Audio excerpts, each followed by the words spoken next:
I will sit right here and bide my time as long as it takes to get what's rightfully mine. What's rightfully mine. And I won't be denied. 'Cause all I've got left is my pride. And I will rise up. I'm not gonna lie, I debated if I even wanted to make this video. You know, it's been like a whole 24 hours, but I thought to myself, my peeps are looking forward, or at least have some interest in hearing what I have to say. So boom, Smackdown opens with The Miz coming out talking about all of his accomplishments and how he should have been John Cena's last opponent, how their story needed closure. He refuses to say Joe Hendry's name, and the crowd starts chanting, Miz has tiny balls. He says that he is now the face of this company, that he is the gatekeeper, that he is the locker room leader. I'm not gonna lie, I debated if I even wanted to make this video, but then I thought to myself, my peeps are looking forward, or at least have some interest in hearing what I have to say.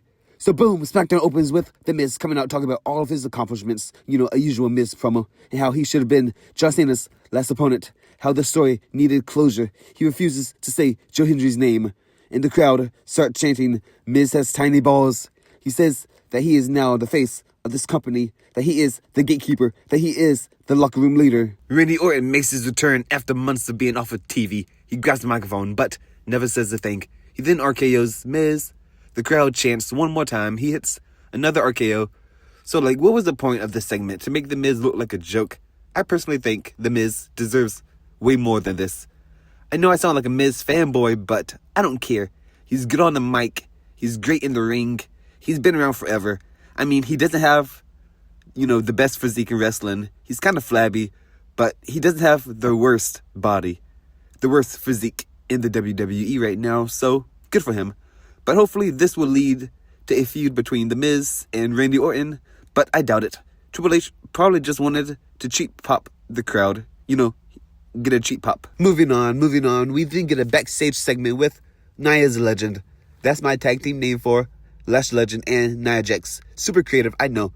They are talking to the Kabuki Warriors, who cares? Moving on, we then get reminded that we have a 8-woman tag team match scheduled for later in the night. Basically, War Games again, but without the cage, and Becky Lynch and AJ Lee, the woman. I don't want to hear anything about AJ Styles and Dragon Lee's tag team name being AJ Lee. That's stupid and completely looking past AJ Styles, in my opinion. He is a veteran. He does not need to be classified anywhere near AJ Lee.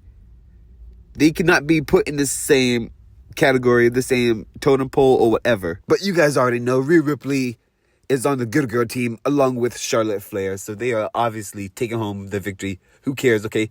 I didn't become a fan of this company because of the women.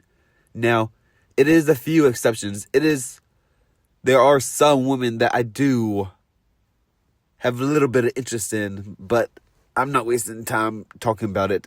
I will get into that later. We go to Nick Aldis in his office. He is talking.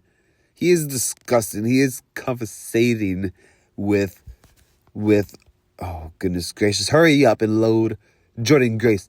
I'm assuming she's signing to SmackDown. Chelsea Green comes in trying to get out of her U.S. title match against Julia. But Nick basically says, I will strip you of that title if you don't defend here tonight. But my question is, why doesn't Nick strip Cody of his title? I mean, he barely defends it, but Chelsea wants a night off, but she'll have her title taken away. But Nick does everything in his power to make sure Cody doesn't lose his WWE Championship. Make it make sense. I'm obviously a major supporter of Chelsea Green because she actually entertains me.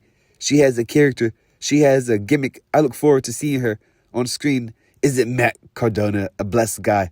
But Chelsea and Jordan have words in Nick's office. I don't know, me personally, I just find something special about Jordynne Grace.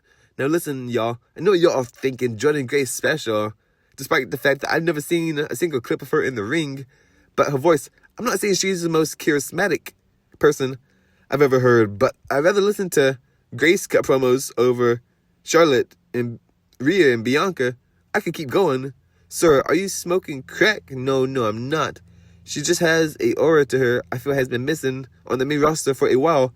It's probably because she's just a fresh face in a repetitive women's division. Speaking of repetitive, Triple H, why did you have Julia drop the US title to Chelsea just for Chelsea to drop the US title right back to Julia like a month later? But I would defend Chelsea right here, right now. She's the only female on that division who actually seems to give a damn about the fans. I mean, Rhea Ripley obviously can't handle the pressure of being a WWE superstar. Listen, I know this might be a little off topic, but you as someone who's seen as a celebrity, seen as a famous person, you better expect a few things. One, people swarming you everywhere you go. Now, that's usually only reserved for a select few individuals. One off the top of my head is Michael Jackson, but we don't have people who can transcend the culture like he did anymore. And Rhea Ripley can't handle like 50 people blocking her vehicle, wanting pictures, wanting autographs. If she can't handle that, maybe she should stay home and find something else she can do for a living. Or how certain wrestlers don't like getting booed. Like, one, it's not what you want. Two, you're getting paid to do a job. If you don't want to be the bad guy, maybe you should rethink this line of work you are in.